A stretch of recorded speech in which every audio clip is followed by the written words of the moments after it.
Porto is a city we've wanted to visit for years, and over the next 3 days we'll be exploring everything from the riverside streets of Ribeira with its colourful buildings and postcard views to climbing the iconic Clérigos Tower for some unforgettable views over the city. We're also heading out on a day trip to the Douro Valley with a wine tour, a boat cruise and some of the most stunning scenery in Portugal. If you're planning your first visit to Porto or just want to see what this beautiful city is all about, this is the video for you. We have just made it to Porto, guys, and right now we're inside what is considered one of the most beautiful train stations in the world called São Bento train station. Now, all over the entrance to this train station, you'll see these beautiful blue and white tiles. I did my research, they're called azulejos. Very, very nice kind of entrance into this train station, and you'll actually see quite a few people just coming here as tourists to take a few photos. Ourselves, we actually took the train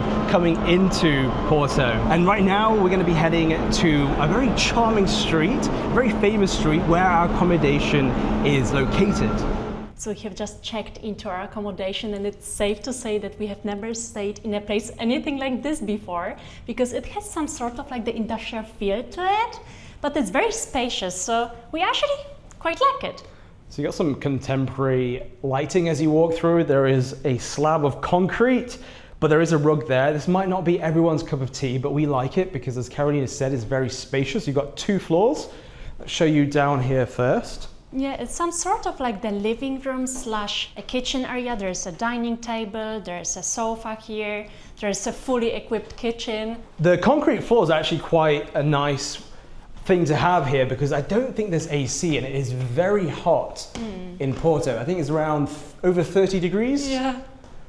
And you can see in the corner we have a fan, but I do like the design of this bedroom. Yeah. Although to point out, there is one light working. This one doesn't have a socket because it is quite a brand new place. I think they had like 1 review on Airbnb and it cost $110 in a fantastic location. So we thought, let's go for it. And actually, we're quite happy. It looks quite elegant, yeah. Quite industrial as well. Yeah. Nothing too fancy about it, to be honest, just a bog standard shower.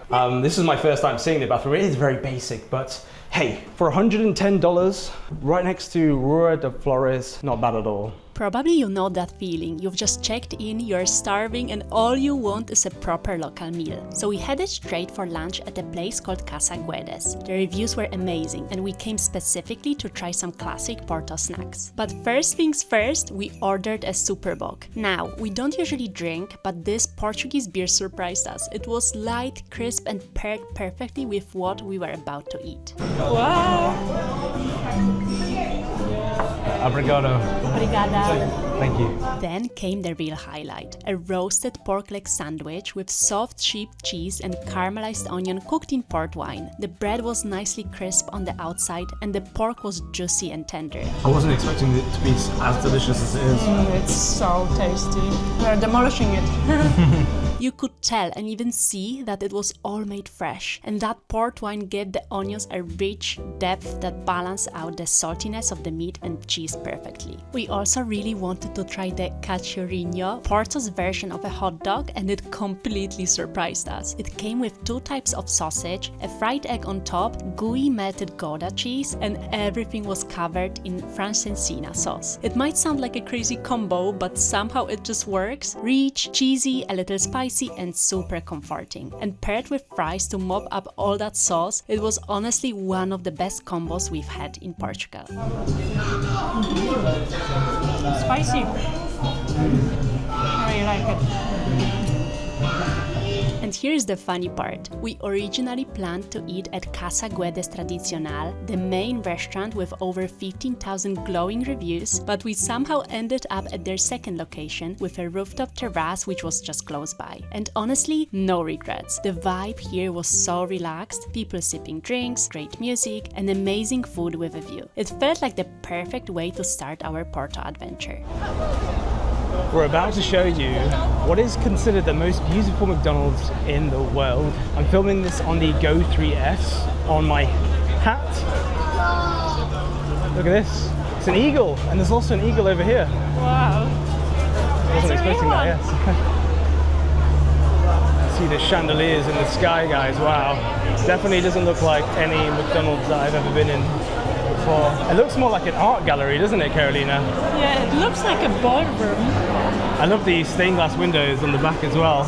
Apart from that, everything else is pretty much like typical for McDonald's, right? Yeah.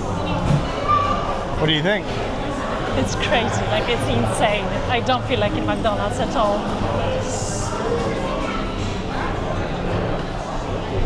Guys, it is 31 degrees right now. I am roasting, and now we're going to be going up to the top of the Clérigos Tower. It's a 75-meter bell tower, so we're going to be going up a lot of steps as we go up.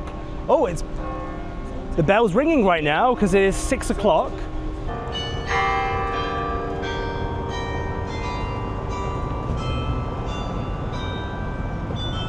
Wow, whew. Hot, hot, hot here in Porto. Let's go. Is there many steps?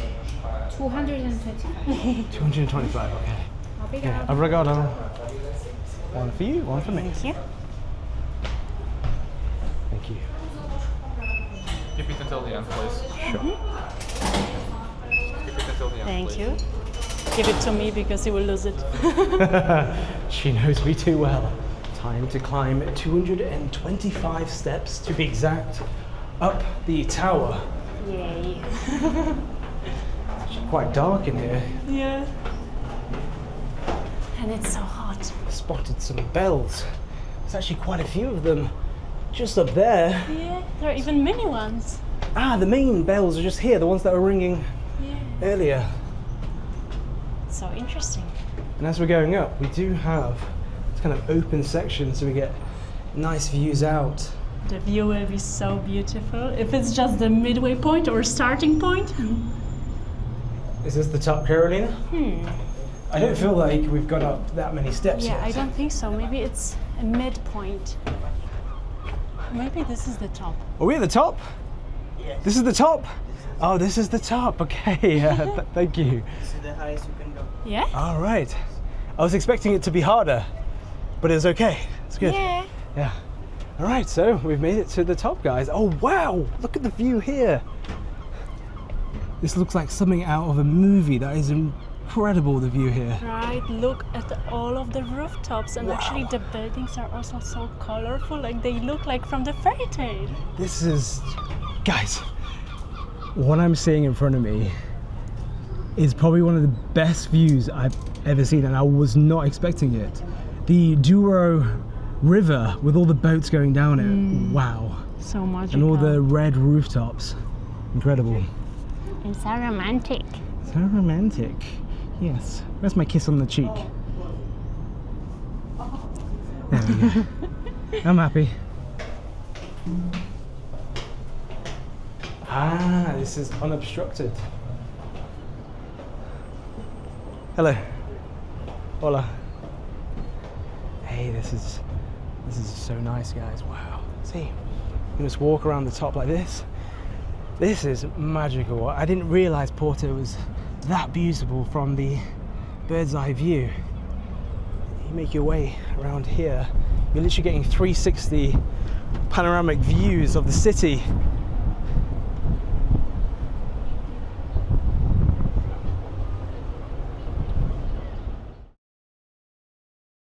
To start our next day in Porto, we literally walked just 2 minutes down the street from our Airbnb to Castro, Atelier de Pastéis de Nata. We found it on Google Maps and the amazing reviews quickly convinced us to give it a try. What really stood out when we arrived was the decor. Stylish black tile walls, a warm golden Castro sign, and a curved glass display packed with rows of fresh pastéis de nata. Hello, could I get 2 and 1 coffee?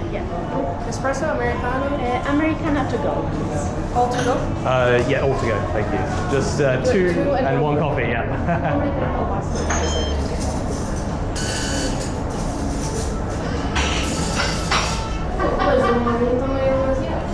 Obrigado. Through the window, we could even see one of the pastry chefs folding the dough by hand, getting everything ready. And at the back, there was this huge oven where they bake all the tarts fresh. And before heading out, we added a sprinkle of cinnamon and powdered sugar, which is how you are supposed to enjoy them.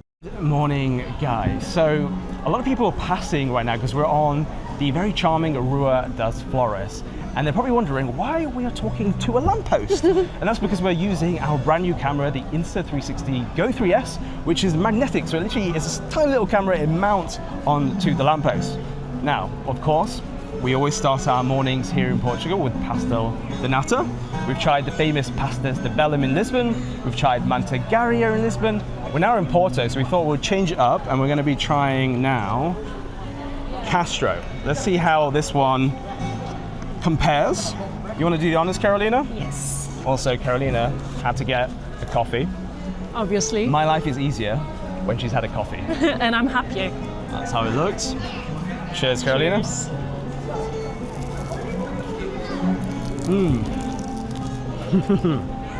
Now that one is delicious. I'll be honest, guys.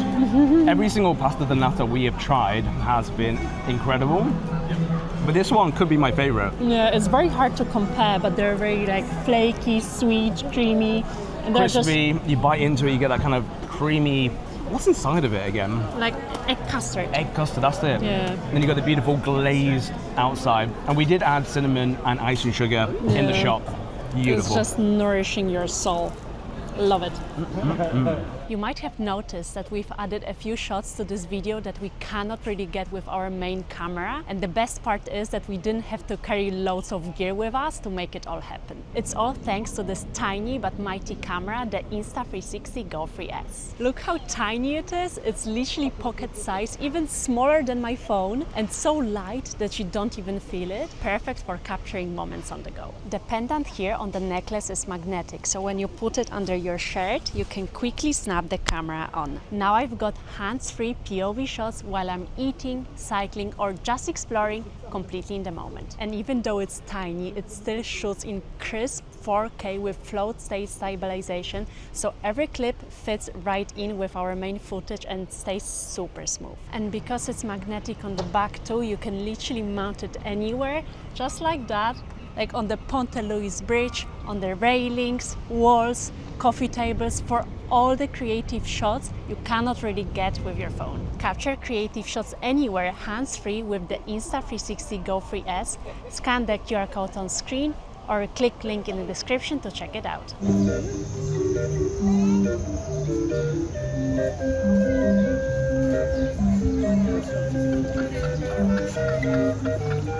So this man behind me is playing some kind of instrument. I've never seen it before. And he has these birds over here. And also he's got chickens just over there. And he's using them to play some notes. And he's running through some kind of paper with some musical notes on there. I have no idea. But I imagine this has got a lot of tracks inside of this kind of case over here.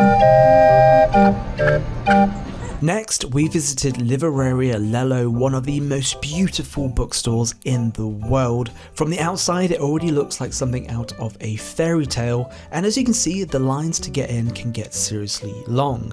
We booked our tickets directly through the official website, which gave us a timed entry slot and a QR code, super easy to scan at the door. We highly recommend booking this in advance.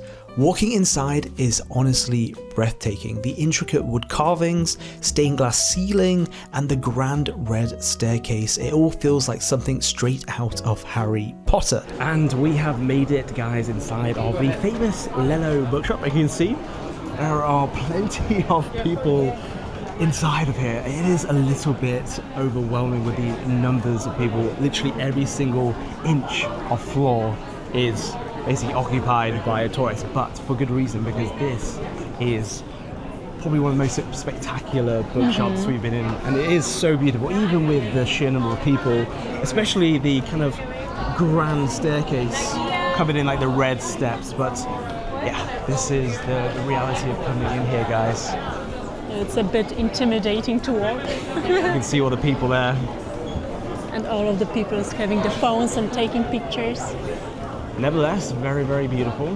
The atmosphere is magical, but it's also packed. Every corner is full of people snapping photos and taking it all in. You can browse and even buy books while you're here, including special editions with Livraria Lello's own designs. Despite the crowds, it's easy to see why this place is considered one of the most beautiful bookstores in the world. Next, we made our way to Rua de Santa Catarina, one of the most popular shopping streets in Porto. It's a long pedestrian street lined with international brands, cafes, bakeries, and plenty of souvenir stalls. The vibe here is really lively. Locals and tourists walking side by side, people enjoying coffee or lunch under umbrellas, and street performers adding to the atmosphere. You will see everything from high street names like Pandora and Foot Locker to traditional Portuguese spots like Manteigaria for pastéis de nata, or Força Portugal, a souvenir shop with a life-size Cristiano Ronaldo figure that looked unbelievably real. Right at the top of Rua de Santa Catarina, you will spot the most stunning Chapel of Souls. And it's honestly so hard to miss. The entire facade is covered in these incredible blue and white tiles known as azulejos, telling stories from the lives of Saint Francis and Saint Catherine.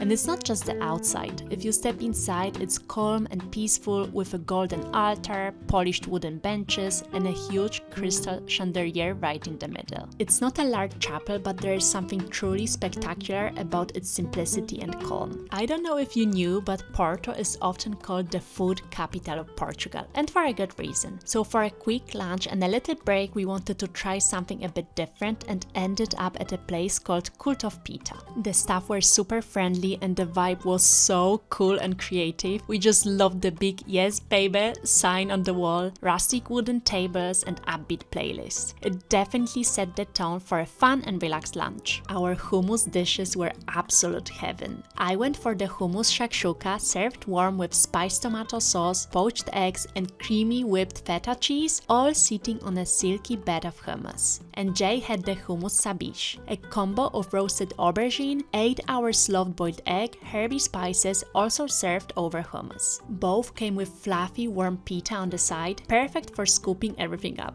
Honestly, we would 100% recommend it. Next up was Palácio da Bolsa, the old stock exchange building in Porto and hands down one of the city's most stunning interiors.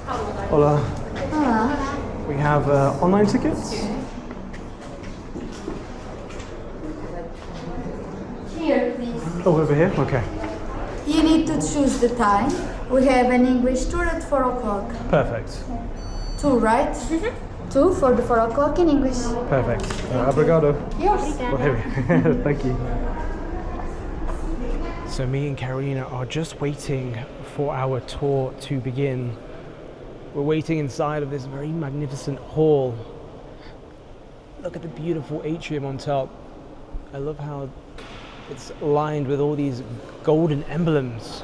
Welcome to the Stock Exchange Palace. The guide takes you through a series of grand rooms once used for official functions, sharing stories and little details you would never notice on your own, like the hall lined with portraits of Portugal's presidents over the years, or the diplomatic room where each wooden chair is reserved for a different country's top representatives. And each room felt completely different with its own style, colors and ornate details, from neoclassical to Renaissance to Arabic inspired. The true highlight is the Arab room. Inspired by the Alhambra in Spain, it's covered in gold arches, intricate carvings and Moorish patterns from floor to ceiling. One of our favorite details was this pair of blue lamps. They really stood out against the rest of the room and added such a bold contrast. And the most incredible is that this room is still used today to receive heads of state and official guests. So honestly, it's absolutely jaw-dropping. Also, you could have a little peek into the Gustav Eiffel cabinet, where he worked during his time in Porto before designing the famous Eiffel Tower in Paris. A really nice reminder of the city's international connections. And we have made it down to the river, to the Ribeira, the part of Porto everyone loves, and it's easy to see why.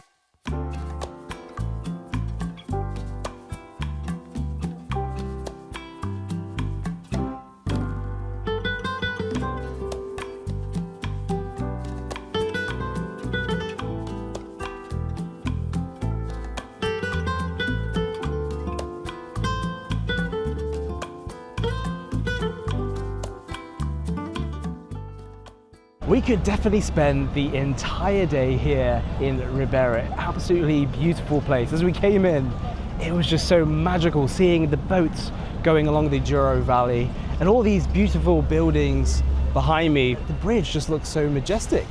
But we have more to show you guys, and that involves actually crossing that bridge over to the other side, where we should get some amazing views of the Ribeira itself. To end our day, we decided to make our way across the Dom Luis I bridge, but first you will need to hike up to the top level of the bridge to get there. It's a bit of a climb, but totally worth it. We actually really enjoyed it because the walk across the bridge itself was beautiful. Now, you've got two great options. First is Jardim do Morro, which is probably the most popular sunset spot in Porto because it's a grassy little park at the end of the bridge where people bring drinks, listen to live music and watch the sun go down.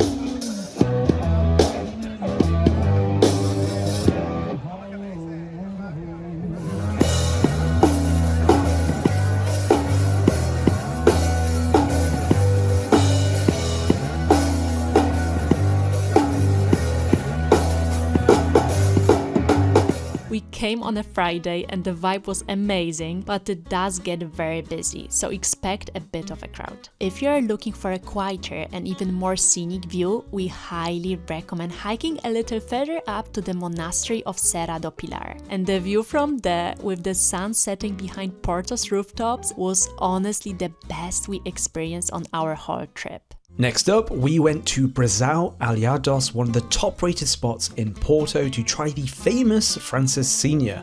With over 15,000 reviews and a 4.6 star rating on Google, we had high expectations. Of course, Karolina went straight for a glass of port. It is Porto after all. I decided to mix things up a bit and went for a Porto Tonico, which was surprisingly refreshing. What is that on top? Is it Porto wine. Porto wine? Einberg. Einberg. Okay, interesting. Porto wine with the Einberg and ball. Oh, it's in the bowl. It says like ice. Yeah. Okay, thank you so much. Thank you. Looks incredible. Look at this, guys. I thought it was like a tomato on the top, but it's ice with port wine. Let's give it a go.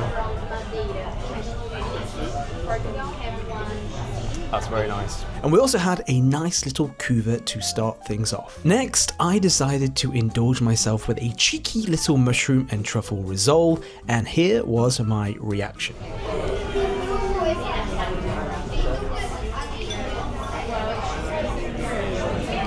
That was really, really good. Wow. I think it's coming. Yeah, we can put it over here. Yeah, Wow. we'll share it. Oh my god. You got the same thing? Yeah. It's massive. I had it for lunch too at another place. Oh, you had it for lunch today? Must be good then. But this is what they recommended. How did you eat two of these? Was it the same size? I gave a couple of these next trip. Has to be done, has to be. Yeah, walk it off. Oh Wow. my god, look how beautiful everything looks. That salad looks incredible as well. Yeah, this is the goat cheese salad with walnuts and some honey. And some croutons on there.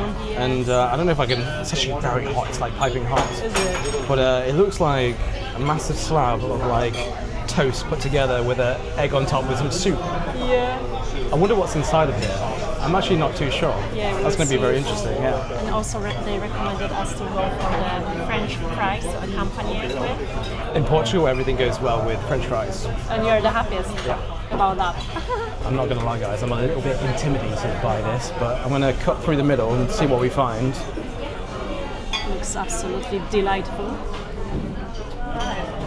Oh wow, there's steak inside. Oh, I can see sausage as well. Is it? Yeah, there's so much to this. Oh my god. And it's piping hot. I'm not gonna lie, it looks like a heart attack waiting to happen, but a very delicious one. I can even see ham inside of here. And I wonder what this kind of soup taste is like. It's a bit of a sloppy mess, I'm not gonna lie. It's like tomato soup. So I feel like I'm eating like a sandwich with steak, sausage, ham, dipped in like tomato sauce. I've never tried anything quite like it. Yeah, but actually, for some reason, it works. And there's also cheese on top. Yeah, so it tastes exactly how it looks. You know what, I want to get some of that steak. Big mouthful. It's very hearty. I can understand why people enjoy it. I think it's something I'd have like once in a while because it is really kind of packs a punch with the flavour. I would give it a solid 8 out of 10. Very nice. And I love the fact that you got pieces of sausage inside of it as well. Of course, on our last day before leaving Porto, we decided to do something special. A day tour to the Douro Valley where the famous port wines are being produced. And honestly, it turned out to be the highlight of our entire trip. You will see why in just a second. If you want to do the same, just scan the QR code on screen or use the link in the description, and don't forget to use our code JKarolinaKluk for a little discount. Now, the drive from Porto city center to the Douro Valley usually takes around 2 hours and 15 minutes by minibus, but we made a scenic little stop along the way in a charming town called Amarante. It was the perfect break to stretch our legs, take in the beautiful views from the bridge, and try some traditional Portuguese sweets. From Amarante, we continued deeper into the Douro Valley, and the views just kept getting better and better. We were a little worried about the weather at first because it was looking a bit gloomy, but the skies cleared up beautifully and we got to see the region in all its glory. And then it was time for the main event, our first wine tasting. We arrived at Quinta de São Luís, home of Kopka wines, and even the drive there was absolutely stunning. Rows of vines rolling over the hills like something out of a painting. After a quick look around, we started the tour. We got a peek at the massive steel tanks where the wine begins its journey, and then stepped into the aging room. All dimly lit with giant wooden barrels stacked high. It smelled amazing in there, woody, rich and warm. But let's be honest, we were here for the tasting. We tried 3 different wines, a light wine, a smooth white port, and finally a 10-year-old tawny that completely stole the show. After the tasting, we hopped on a river cruise along the Douro, and it was absolutely stunning.